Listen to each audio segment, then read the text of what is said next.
Good morning mga ka-LPG, isang mapagpalang araw po ulit sa ating lahat.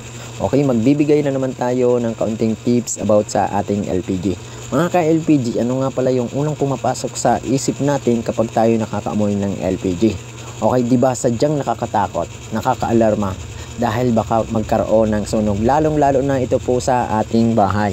Okay mga ka-LPG, ano nga ba yung dapat nating gawin kung sakaling makaamoy tayo ng LPG sa loob ng bahay natin, or kahit galing tayo sa trabaho natin, pagdating natin sa ating bahay ay naamoy natin yung ating LPG. Okay, unang-una mga ka-LPG, unang-una nating gagawin, kung kayang puntahan yung LPG tank natin, patayin po natin yung pinakang valve. Okay, kailangan patayin po natin ito para matigil kung may leak man yung ating hose o doon sa ating burner or naiwan natin bukas, is kailangan mapatay natin yan. And then sunod po natin gagawin, buksan po natin ang ating mga bintana, ang ating mga pintuan ng ating bahay. Ayan, pag nabuksan po natin yan, baka maisip natin mga ka-LPG na mag-on switch tayo ng ating ilaw. Wag na wag po natin gagawin yun mga ka-LPG. At ganun din po yung pagsaksak ng mga appliances natin or bubunutin tulad ng mga electric fan dahil nakakamoy tayo ng LPG. Wag po natin gagawin yun. Bakit? Dahil po mas mabilis po sumiklab ang apoy ng LPG kapag ito po ay nakasagap ng spark. Tulad po ng mga igniter sa ating kalan. Okay? Napakabilis po yan.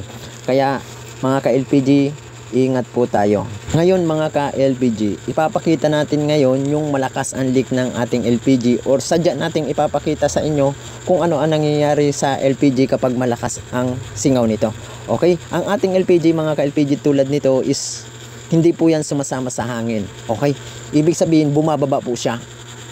Yan, gumagapang po yan mga ka-LPG. Katulad po nito, oh, papasok po siya sa kanal natin. Okay? Hindi siya sasama sa hangin dahil mabigat po ito mga ka-LPG. Kaya kung may leak po ito sa ating ilalim ng mga lababo, is mananatili po dyan yung LPG natin. Okay?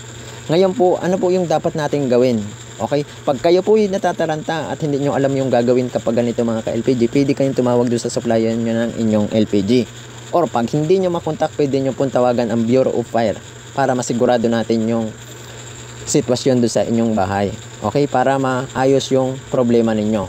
And then, ito mga ka-LPG, lagi natin tatandaan na kahit tayo nasa sarili nating bahay, dapat meron po tayo nitong fire extinguisher, dahil just in case na magkaroon tayo ng sunog is pwede natin itong gamitin. At yun lang mga ka-LPG, maraming salamat po. Ingat po.